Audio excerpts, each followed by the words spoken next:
أعوذ بالله من الشيطان الرجيم أعوذ بالله من الشيطان الرجيم بسم الله الرحمن الرحيم بسم الله الرحمن الرحيم وجوه يومئذ ناعمة وجوه يومئذ ناعمة لسعيها راضية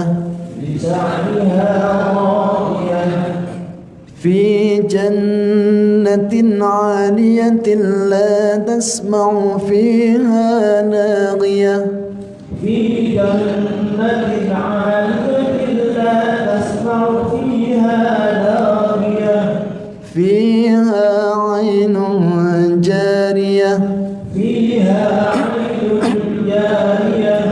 فيها سرر مرفوعة وأكواب موضوعة ونمارق مصفوفة وزرابي مبثوثة أفلا ينظرون إلى الإبل كيف خلقت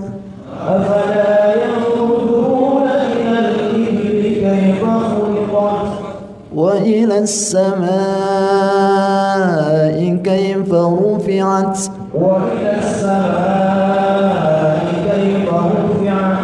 وإلى الجبال كيف نصبت وإلى الأرض كيف سطحت فذكر إنما أنت مذكر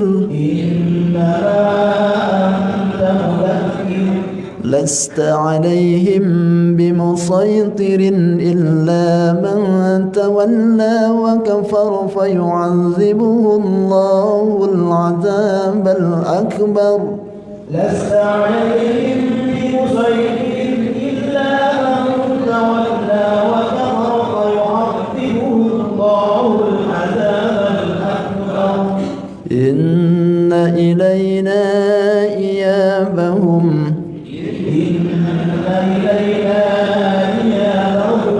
ثم إن علينا حسابهم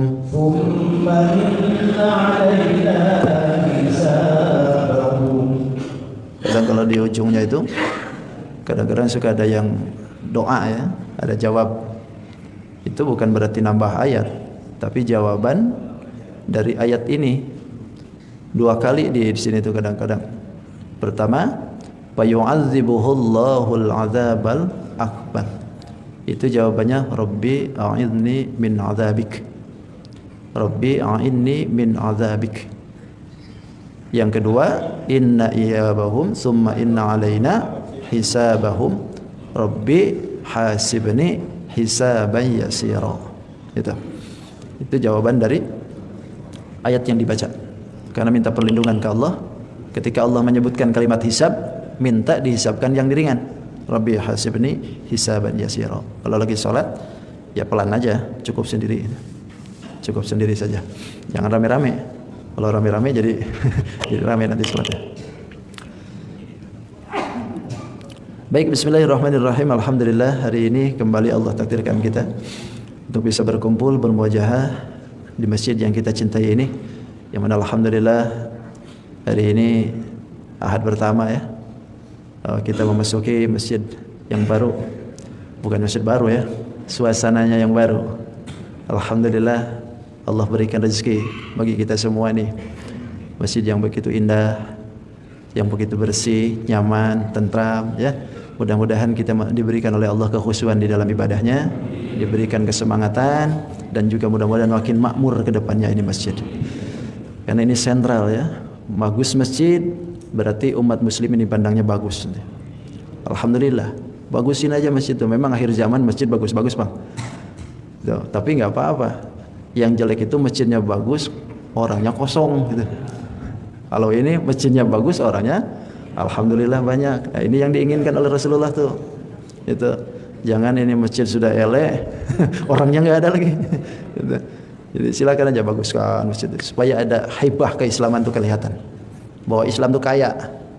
Islam itu bukan hanya memikirkan akhirat, tapi duniawi pun kelihatan. Gitu. Makanya di sini kita tampakkan. Alhamdulillah. Mudah-mudahan kita makin istiqomah diberikan oleh Allah Subhanahu wa taala. Baik, bismillahirrahmanirrahim. Masih di dalam surat Al-Ghasyiyah. Peristiwa yang sangat dahsyat. Di mana terjadinya peristiwa yang sangat dahsyat ini berarti kita ambil lurusnya kiamat maksudnya lah. Terjadinya kiamat ini menimbulkan dua golongan. Golongan yang pertama golongan ahli celaka, dan golongan yang kedua golongan ahli bahagia. Ahli celaka kemarin sudah tuh. Wujuhu yawma idzin khashi'ah 'amilatun nasibah tasla narun hamiyatan tusqa min 'ainin adiyah. Sampai pada titiknya la yusminu wa la yughni min ju'. Orang ahli celaka itu dilempar oleh Allah tasla narun hamiyah, dimasukkan ke dalam api yang sangat panas. Ketika masuk ke dalam api yang sangat panas, haus, dikasih minum, tusqa min ainin aniyah, dikasih minumannya pun dari sumberan yang sangat panas lagi. Ketika sangat panas macam seperti itu, ya mau tidak mau harus dimakan itu. Karena laisa lahum ta'amun illa min dari'. Tidak ada makanan satupun bagi mereka ahli neraka illa min dari', kecuali ikan dori. Ikan dori. Apa dori ini? Satu pohon yang penuh dengan duri. Kalau di kita pohon apa nih? Durian. Itu buahnya.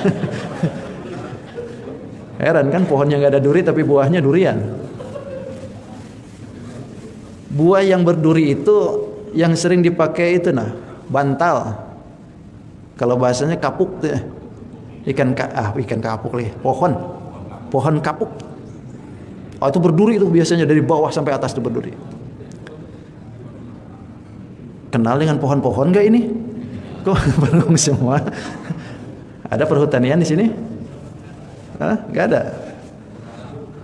Oh, pohon salak itu bukan pohon.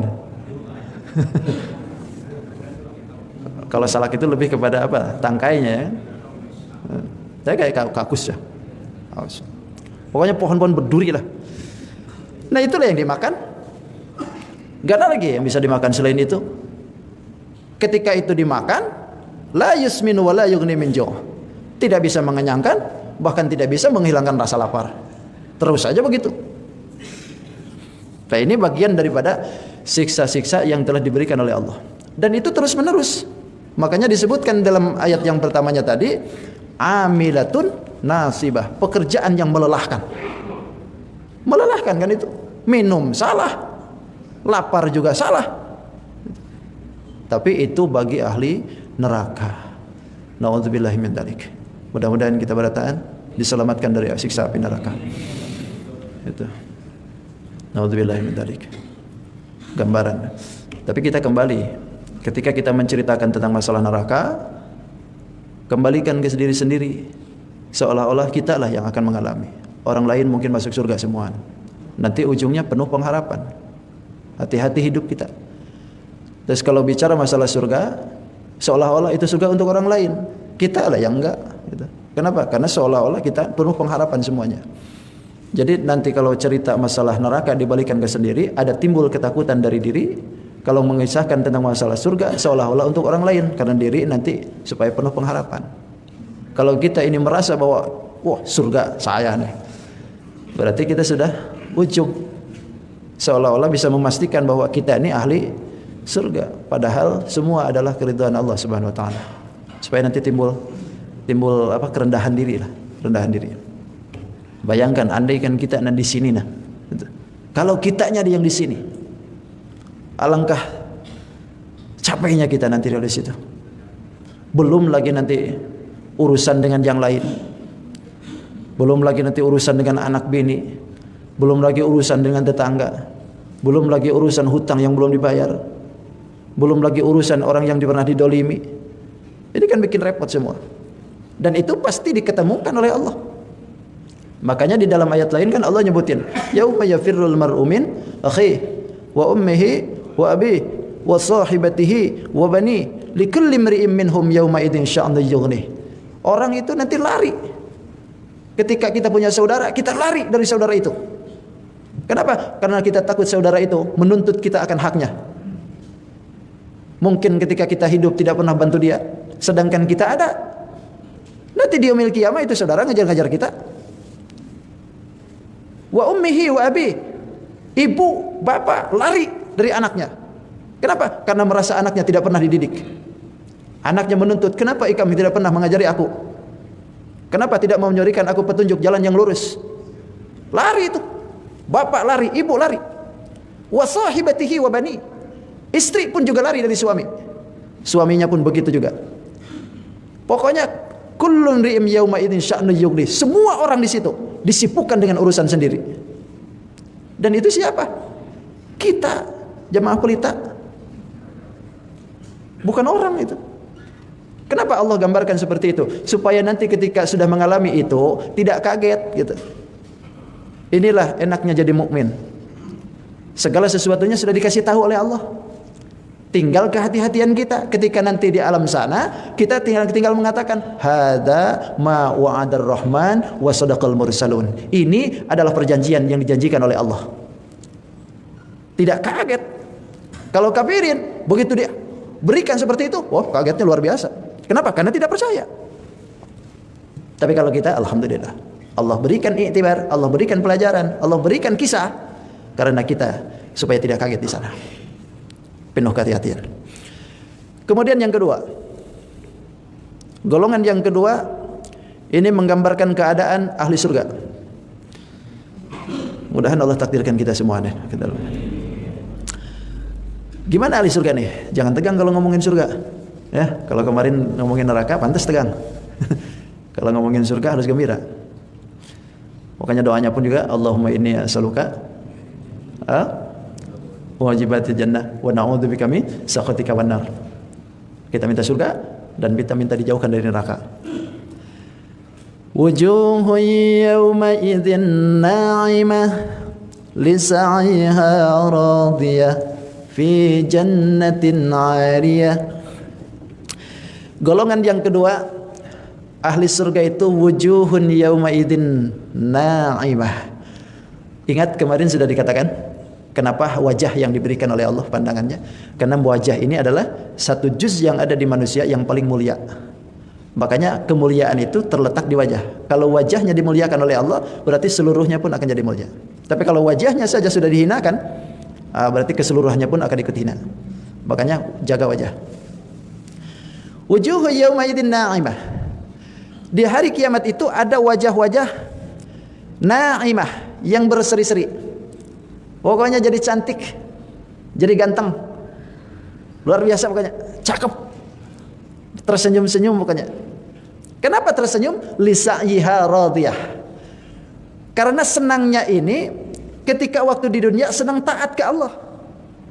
Sehingga ketika di akhirat radiyatun, di akhiratnya diridhoi, senang. Senangnya di mana? Lamma ra'at sawabahu, ketika dia melihat pahalanya. Ketika ditampakkan semua pahala salat subuh ini, wah, senang kata. Senang luar biasa. Sekarang kita merasa diberikan oleh Allah jamaah ini ketika berjamaah kan 27 derajat. Ini yang 27 ini belum kebayang kan? Belum kebayang. Gimana indahnya itu 27. Padahal jangankan 27, 1 derajat aja. 1 derajat aja kalau Allah tampakkan itu derajatnya, Masya Allah. Bahkan Ibnu Abbas menyebutkan bahwa derajat 1 derajat antara derajat yang diberikan oleh Allah itu 1 derajat dengan 1 yang derajatnya. Ini perumpamaannya luasnya antara langit dan bumi. 1 derajat. Bayangkan ini 27. 1 kali berjamaah. Sedangkan kita sudah berapa puluh tahun nih berjamaah salat subuh. Gak kebayang kan? Makanya Allah tidak berikan itu. Tidak ditampakkan sekarang. Nanti di yaumil qiyamah. Bahkan kata Allah, tuwaffawna ujurakum yaumal qiyamah. Kami sempurnakan pahala kalian itu yaumal qiyamah, nanti di yaumil qiyamah. Kenapa tidak sekarang? Kenapa Allah tidak berikan sekarang itu pahala? Sebab kalau Allah berikan pahala sekarang bahaya. Kenapa? Nanti ujung-ujungnya enggak bakalan butuh dengan yang lain. Pahala kalau ditampakkan atau misalkan didohirkan dengan duit aja biar. Pahala dengan duit aja misalkan. Begitu orang sholat duha ditampakkan pahala, nah duitnya nih, bluk, langsung sekali sholat duha 2 miliar. Kira-kira ada nggak yang mau usaha? Ada nggak yang mau ke pasar pagi? Ada nggak yang mau nyupir angkot? Mau gojek? Nggak bakalan ada. Kenapa? Loh sudah cukup tuh. Ngapain saya harus usaha capek-capek? Apalagi jadi supir angkot. Tabrakan sudah di depan mata. Ketika jalan bensin sudah pasti harus dibeli. Onderdil belum tentu ada yang tulus-melusan mulus. Mending sholat duha 2 rakaat 2 miliar. Allahu Akbar. Begitu sudah selesai, Assalamualaikum, Assalamualaikum, minta Allahumma idad duha, Allahumma ingkana rizki fis samai. Buka sajadah 2 miliar. Gak bakalan ada yang usaha. Kalau pahala itu ditampakkan sekarang. Makanya Allah tahu. Allah tidak menampakkan pahala itu sekarang, tapi tuwaffawna ujurakum kata Allah yaumal qiyamah, nanti aja di yaumil kiamat. Ketika itu pahala ditampakkan oleh Allah di yaumil kiamat, li sa'yiha radiyah, senangnya bukan main wajah tuh. Wajahnya luar biasa. Senang tuh. Makanya banyak-banyak aja lah, nabung sudah gitu. Terus saja sedekah, biarkan itu, enggak usah diingat-ingat. Salat berjamaah, enggak usah diingat-ingat berapa lama, terus saja terus. Nabung itu. Itu. Nanti berkasnya dibuka di sana. Di mana? Fi jannatin 'aliyah, di surga yang tinggi. Fi jannatin 'aliyah. Nah, baru kelihatan tuh di situ tuh. Derajat manusia ini tinggi atau tidaknya nanti kelihatan di surga tuh. Oh, ternyata derajatnya orang pelita ini di atas. Mungkin apa yang dilakukannya ini? Mungkin bisa jadi ngepel kemarin lah, ngepel masjid. Itu bisa jadi derajatnya tuh yang tinggi. Atau barangkali bikin menara. Bikin menaranya masjid sendiri. Allah tinggikan derajat masing-masing. Karena memang surga itu diberikan oleh Allah sesuai dengan pangkat derajatnya ibadah kita nih. Makanya kan ada surga itu, ada orang yang para nabi, terus surganya para mukminin yang soleh, surganya ahli sedekah, surganya ahli ma'rifat, surganya orang yang suka amar ma'ruf nahi munkar, itu surganya orang yang berjihad di jalan Allah, ada surganya orang yang takwa. Itu sesuai dengan ketika hidup tuh. Tapi yang jelas peringkat pertama ataupun yang paling tinggi sekalipun, surga itu nyaman, benar lah, nyaman. Walaupun kelasnya kelas ekonomi misalkan, tapi kelas ekonominya di surga jangan dibayangkan sekarang. Kelas ekonominya orang masuk surga, bininya aja 70. Satu orang aja tuh. Jangan mikir pian gawainnya kayak apa. Kada usah bawa kuku Bima ke sana. Itu paling rendah. Apalagi paling atasnya. Ya kebayang tuh. Bahkan kan kita surga itu kan ada 8 ya. Kalau neraka kan 7. Yang 8 ini mempunyai peringkat-peringkat untuk orang-orang yang makom khusus. 8 tuh. Seperti halnya ada Jannatul Jalal. Kan ada Jannatul Jalal, Jannatul Darussalam, ada Jannatul Ma'wa, ada lagi Jannatul Khuldi, ada apa lagi? Jannatul Naim, Jannatul Firdaus, Jannatul Adn, dan juga ada Jannatul Qarar. Hafalin deh 8. Nanti pian masuk ke mana? Ini yang 8 ini punya makom tersendiri. Bahkan ada tulisan kan, di surga itu pintunya itu ditulis lafaz la ilaha illallah. Coba hitung huruf la ilaha illallah berapa? Berapa la ilaha illallah? La 2 kan? Ilaha 3 berapa? 5 berarti. Illa 3 berapa? Jumlahnya 12 pokoknya. Nah itu di kalimat la ilaha illallah itu kunci daripada kuncinya surga itu. Ketika orang itu sering menyebutkan kalimat la ilaha illallah, secara otomatis tiap hari membuka pintu surganya. Makanya Allah sebutkan la ilaha illallah di pintu surga dengan Muhammadur Rasulullah. Nah ketika orang ini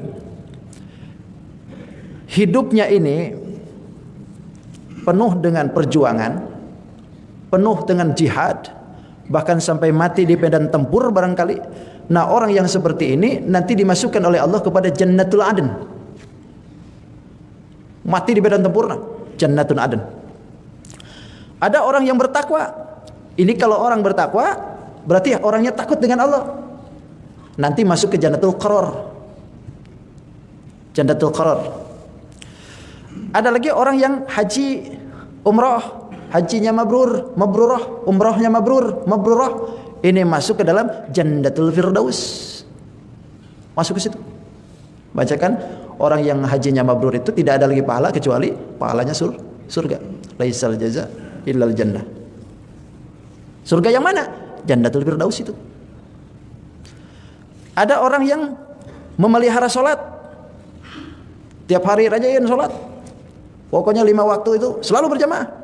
Nanti ketika masuk surga, masuk ke dalam Jannatun Na'im. Jannatun Na'im. Ada lagi orang ahli zakat. Kalau orang ahli zakat ini Jannatul Ma'wa. Tapi zakatnya yang ikhlas ya. Tidak minta diumumkan gitu. Atau tidak minta syarik kalau enggak diumumkan. Semata-mata lillah. Jannatul Ma'wa, bagian tuh. Ada lagi orang yang suka salat juga berwudu. Bagus salat wudu, luar biasa nih. Sampai bercahaya mukanya. Ini masuknya ke surga Darussalam. Masuk ke situ. Kalau untuk para nabi, para rasul, para aulia, Jannatul Jalal. Nah ini punya makom. Kita mau makom yang mana nih? Mau makom yang mana? Pokoknya yang mana aja lah. Terserah Allah. Yang penting ulun masuk itu. Yang penting masuk. Ini nanti berseri semua. Aduh, ketawaan. Sebagaimana kita cerita surga di sini kan, tenang, ketawa itu, tersenyum. Seolah-olah kita sudah di pintu surga. Apalagi nanti kalau sudah di sana. Di surga itu la tasma'u fiha laghiyah. Tidak akan terdengar omongan yang sia-sia. Laghiyah itu lagwun atau canda tawa. Canda-canda ada memang, tapi bukan seperti candaan yang sekarang. Kalau candaan sekarang kan penuh bohong kadang-kadang. Penuh ejekan, penuh hinaan kalau candaan kita. Tapi kalau di sana enggak. Betul-betul la tasma'u fiha laghiyah. Ini yang didengar tuh yang enak-enak aja. Omongannya ahli surga itu yang manis-manis saja. Cerita tentang kita semasa hidup, cerita perjuangan nanti itu. Cerita tentang ibadah, cerita tentang anugerah. Pokoknya yang enak-enak. Gak ada terdengar sesuatu yang menyakitkan dari omongan itu. La tasma'u fiha laghiyah. Bahkan di dalam surga itu fiha ainun jariyah. Di dalam surga itu ada ainun. Ainun bukan ainun habibi. Ainun jariyah. Sumberan air yang mengalir. Jannatin tajri min tahtihal anharu khalidina fiha abada kan? Mengalir di bawahnya sungai-sungai di surga itu. Ada sungai madu, ada sungai arak, ada sungai air yang jernih, ada sungai susu. Sungai apa lagi?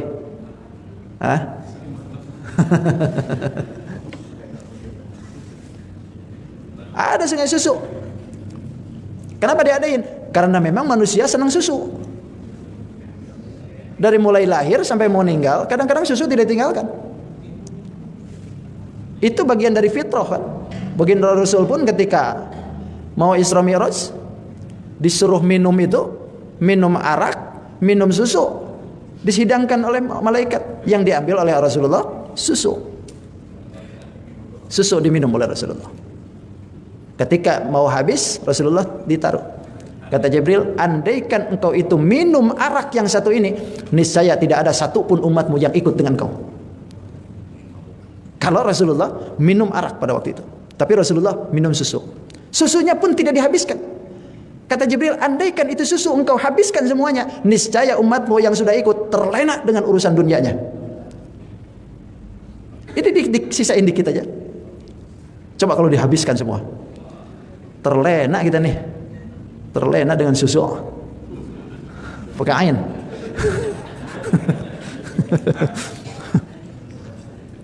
Ngomongin susu, minum air putih.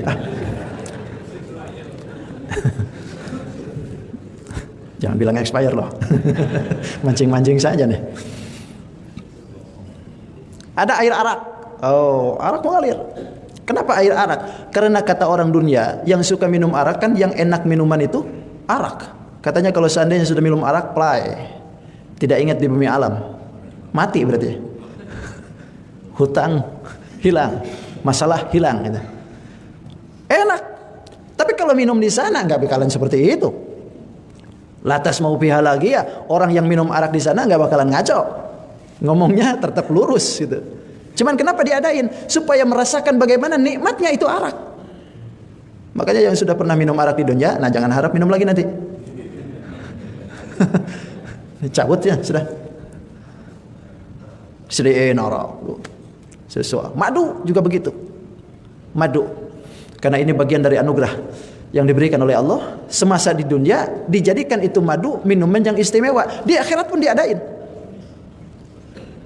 Airnya pun juga begitu, jernihnya luar biasa, bening. Pokoknya tidak ada bandingannya lah.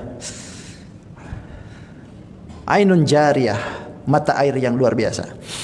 Fiha sururum marfu'ah. Di dalam surga itu pun juga disediakan oleh Allah tahta-tahta yang ditinggikan, atau tahta-tahta yang tinggi. Tahta. Gimana sih tahta tuh? Satu demi satunya itu tertata. Bahkan Ibnu Abbas pernah menyebutkan bahwa tahta-tahta itu alwahuha min dihabin. Kayunya itu terbuat dari emas. Tiang-tiangnya terbuat dari zabarjad dan yakut. Kayak apa zabarjad yakut tuh? Kada pernah lihat tuh, itu. Kalau emas tahu. Kalau zabarjad ini kayak apa? Intan berliat yakut juga belum pernah lihat. Nanti di akhirat itu seperti itu. Pokoknya lam yaji'u ahlaha fa idza aradu ay yajlisa 'alaiha sahibaha tawaddu'at hatta yajlisa 'alaiha. Ini tempat yang disediakan ini tidak akan dibuka terkecuali ahlinya datang nanti ke situ. Tertutup. Surga yang disediakan yang di sini tuh, yang sururim marfu'ah, ada tahta-tahta di dalamnya itu tidak dibuka. Kecuali nanti ahlinya yang punyanya itu datang. Siapa yang punyanya itu? Mungkin jamaah pelita nanti. Situ.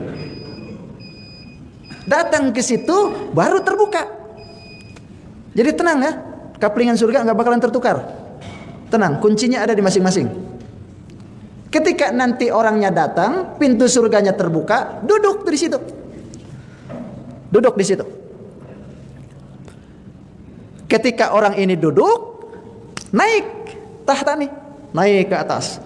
Ketika lagi di atas ini, terlihatlah ahli-ahli surga tuh, kelihatan tuh. Makanya wa akwabum mawdu'ah. Ketika nanti orang ini sudah di atas, dipenuhi oleh Allah Subhanahu wa taala wa akwabum mawdu'ah. Diberikan di hadapannya gelas-gelas yang diletakkan di atas itu. Untuk apa? Untuk orang yang ahli surga ini. Bahkan gelas-gelasnya yang disediakan itu disebutkan, yang disebutnya itu tidak ada gagangnya. Tidak ada gagangnya. Lebih memudahkan berarti gelasnya kayak gini berarti ya. Nah, gini. Tidak ada gagangnya itu. Dan itu hebatnya lagi gelas-gelasnya yang disediakan itu, ketika pemiliknya mau minum, itu dengan seketika otomatis langsung penuh. Ketika tidak diminum, kosong aja. Tapi ketika ada hasrat aja, pengen minum, langsung penuh. Gak mesti ngambil ceret dulu, cerut, capek-capek. Itu. Begitu ada hasrat, penuh. Minum. Aduh, enak, minum lagi. Aduh, enak, minum lagi. Pokoknya berapa puluh gelas pun tetap bisa kita minum. Enggak kenyang kah? Enggak. Enggak kembung kah? Enggak. Karena kalau kembung bahaya. Nanti ujung-ujungnya pengen bekami. Sedangkan di surga enggak ada WC. Enggak kembung. Pokoknya semakin banyak air diminum, maka keluar keringat. Keringat ini menjadikan harum dirinya, bahkan semakin harum di dalam surga lantaran minuman dan makanan yang diminum. Aduh, Masya Allah. Tidak itu saja kata Allah. Wa namariku masfufah. Begitu masuk ahli surga ke dalam situ, wa namariku masfufah, disediakan bantal-bantal yang tersusun. Ini kalau di dunia kayaknya tidak jauh beda dengan hotel bintang 5 nah. Itu ibaratnya kan. Begitu masuk ke situ, Masya Allah, tersusun bantal. Tersusun bantal itu di situ. Dan memang di surga itu juga begitu.